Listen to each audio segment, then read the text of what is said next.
Shut up! What up, nerds? It's Michaela. Welcome to October, the most unholy of months. Happy holiday season. It's the beginning of the month, so I'm just gonna talk about the books that I read in September. There were, oh my god, I have to count, hold on, 10 of them. So this is my first time hitting double digits in several months because brain don't work right during quarantine. So I am going to talk about them now because this is a wrap-up and this is what we do in wrap-ups. The first book that I read in September is White Rage, The Unspoken Truth of Our Racial Divide by Carol Anderson. As far as I am concerned, this is required reading for every white American. In less than 200 pages, Anderson details the specific, vengeful, calculated, purposeful ways that white Americans have sought to, throughout history, disenfranchise, disrespect, and dismiss Black Americans. She has gathered so many sources, like seriously, this bibliography is insane, to demonstrate very clearly and simply the ways in which Black disenfranchisement, poverty, undereducation, over-incarceration are not mistakes or coincidences, but rather the idealization of racist white policymakers, judges, legislators, and other political leaders from the country's inception. Anderson starts at the end of slavery and takes us all the way up through the election of our current president. There is so much truly horrifying and disgusting stuff in here. Stuff that was oftentimes like really hard to read. And actually a lot of it was stuff that I had heard of before. But when it's all compiled so succinctly and so clinically, it turns the stomach. Like I said, there was a bunch of stuff in here that I had heard of before reading White Rage, mostly from listening to social justice related podcasts, but there was also a lot of stuff I didn't know too. And the loudest thought that I had walking away from this book was that there is no excuse for any American with a high school diploma not to know every single thing in this book. When I was in high school, my 4 social studies courses were AP World History, AP European History, AP US History, and AP Government/Macroeconomics. And we can talk about the AP exams and all of the problems that those pose later, and that's a different video. But I just want to say that as much as I loved AP Euro, as much fun as I had in that class, and as interesting as I found the subject, I don't need to know that shit. None of it is useful to me. I don't need to know about the French Revolution. I don't need to know about Rasputin. I need to know the shit in this book. I need to know all of the ways that Black Americans have had their rights systematically and efficiently denied over the past century and a half. This should have been covered in AP US history, but of course it wasn't, because 95% of that class was the history of white Americans. It would be so easy to develop an entire high school year's worth of curriculum based on this book and others of its ilk. And it needs to be done. Like I said, no fucking excuse for this not to be common knowledge, for this not to be what we're talking about all the fucking time. So buy this book, don't check it out from the library if you can, and buy copies for all of the white people that you know. No fucking excuse, I'm so fucking mad. So the next 5 books I am not going to spend like any time talking about because I already have an hour-long video up talking about my thoughts and feelings on them. This month I read the Percy Jackson and the Olympian series by Rick Riordan for the very first time, and I did a read with me for that experience, which I will link up in a card and in the description below. All I will say here is that I had a fun time reading them. Oh god. I had a fun time reading them, and I also had a lot of critiques. So check that video out if you want to know more. Next up, I read a truly phenomenal horror book that absolutely scared the shit out of me. The book is Salkiller Girls by Claire Legrand, and I want to start off by saying, don't be like me. Make better choices than I made. Do not read this book right before going to bed alone in your apartment. I read most of this book in big chunks right before going to bed over a couple of nights, and let me tell you, I am not smart. So this book is about an island called Sawkill, which for several hundred years has had a problem of missing teenage girls who just disappear and are never seen or heard from again. This story follows 3 girls living on the island.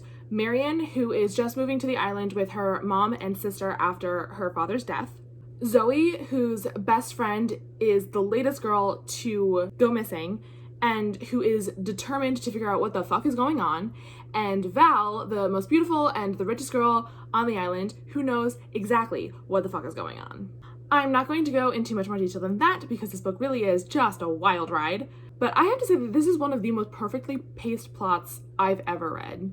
Legrand knows exactly when to slam on the gas and when to ease up, like when to get your blood boiling and then when to lead you into like this false sense of security. I was on the edge of my seat like almost the entire time. Now, I have talked about my aphantasia on this channel before, so sorry to bring it up yet again, but I do not have a visual imagination, which means things in books that are supposed to be scary often aren't that scary for me because I can't see them in the mind's eye that I don't have. But the great evil on this island, because this is a horror book and there is a monster, is fucking terrifying. Like, I didn't need to be able to see it to have compound heart attacks every time it was on the page. And the descriptions were there if you're a person with like a functioning brain who shows you pretty pictures. So if you need those, like, they're there for you. But even for me, like, just knowing what was happening, even without being able to see it, was absolutely enough to give me the Wiggins.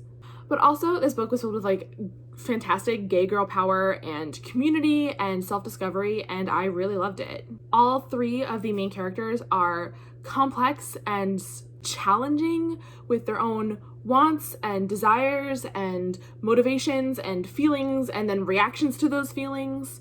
They are all entirely individual, and there was never once when I was like reading one girl's chapter and I would be like confused or forget who I was reading. That never happened for me. Legrand did excellent work making each of these teenage girls alive and real and separate. I super very much loved this book. I gave it 5 stars, and I very much recommend it for all of your spooky Halloween reading lists. Next up is a book that's won basically every award ever, and that is Disappearing Earth by Julia Phillips. This book tells the story of a remote Russian peninsula called Kamchatka and the people who live there. One summer, 2 young girls are kidnapped, and this book follows chapter by chapter a different woman who lives on this peninsula in the year that follows this kidnapping.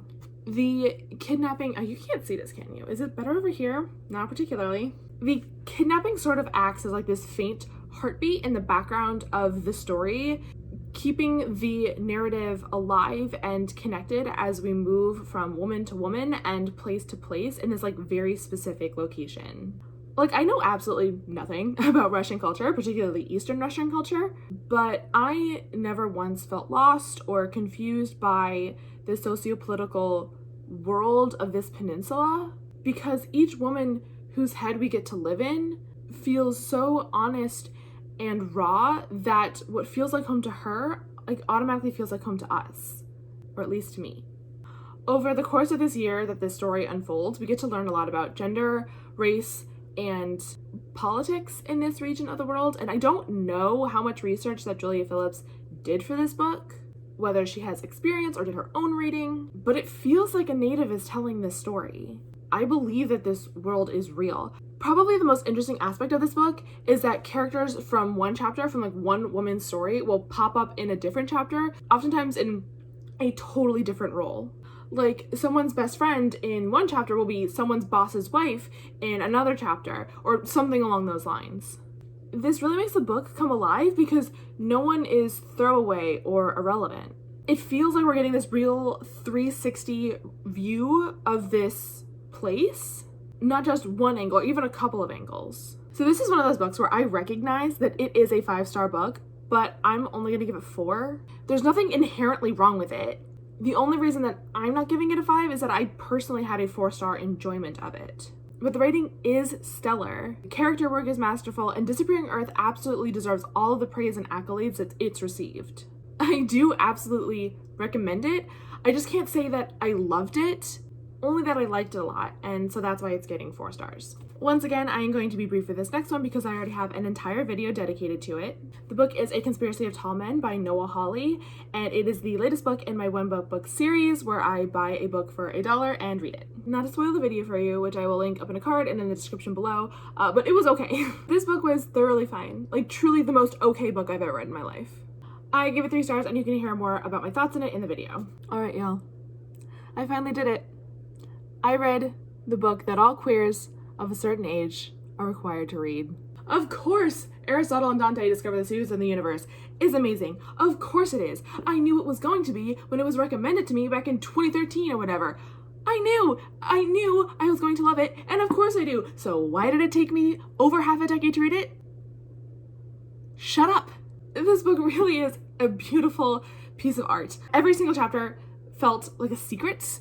It's some of the most beautiful prose that I've ever read in my life. Both Ari and Dante are absolute babies, and I love them with all of my heart. One of the neatest things about this book is that yes, it is about 2 boys falling in love with each other, and like we love it and we stan, but it is also about Ari falling in love with his parents, and like arguably more so. The dynamic between Ari and his parents, both as individuals and as a pair, is just fascinating. It reminded me a lot of the ways in which my relationship with my parents has changed over the course of my adolescence and young adulthood, and like how hard it can be to become cognizant of the fact that like your parents are real human beings. Basically, every character is incredibly well written, and I loved them all. Even though I thought this book was masterfully written, there are 2 big critiques that I want to talk about. The first, and to me the most important, is that the ending is hella abrupt. Like, jarringly so. The book develops so slowly and so carefully over time, and the way things end just doesn't feel right. I hate reading a book and asking myself, that's it at the end, and that's exactly what happened to me here. I needed at least like 30 to 40 more pages to let things just ride out a little bit more. I got whiplash from this. The second critique I have isn't as bad because it did get better, but it still stuck out to me. So this book takes place in 1987 and 1988, and I would say that for about 85% of this book, I completely forgot about this fact. There is very little in this book to suggest that it had to take place in the late 80s. Ari's father has major PTSD from fighting in Vietnam, but that could have resulted from any war, and I would say that unless Vietnam was brought up specifically, I'd forget that that was the war he fought in, like, all the time. There is some set dressing stuff, like the music and Ari's car and like stuff like that, but that doesn't make a story, that's just stuff on the edges. It's not until the very, very end of the novel, when conversations are being had about queerness and queer relationships, that I was finally like, okay, yeah, you wouldn't be having this conversation in this way in the 2000s. But still, for almost the entire book, I forgot it was taking place in the 80s. Because there was nothing to suggest that it was in the text, other than like people saying the year out loud. This was a problem that I had with We Are Still Tornadoes, which is a book I reviewed for my One Book series. That book took place in the early 80s, but there was absolutely no reason why it had to. That situation was worse than this one, but I still think if you are going to set a book for a modern young audience in a different time period, that's fine. But there needs to be a really concrete reason for it, and that needs to come across in the text. But despite all that, I super love this book, and I can't wait to read it again. I am giving it 5 stars because it took my breath away over and over and over again. And I'm finally gay now. I'm so happy. So those were the 10 books that I read in September. I'm getting very close to the end of my 100 book goal for the year, which if you don't know, last year and this year, my book goal for the year was 100 new books, so books I'd never read before. And then once I get to that 100 book goal, then I will start rereading things. And I'm very excited to reread a bunch of things this year. Pretty sure I will be able to get to that 100 book goal in October. Maybe I'll do something fun for that. I don't know what I'll do. I'll think about it. If you have suggestions, let me know. But yeah, that is all I have for you guys. I am wearing a sweater, but it's actually like incredibly hot in here, so I'm gonna go take that off. And yeah, I will see you guys in the next one. Okay, bye.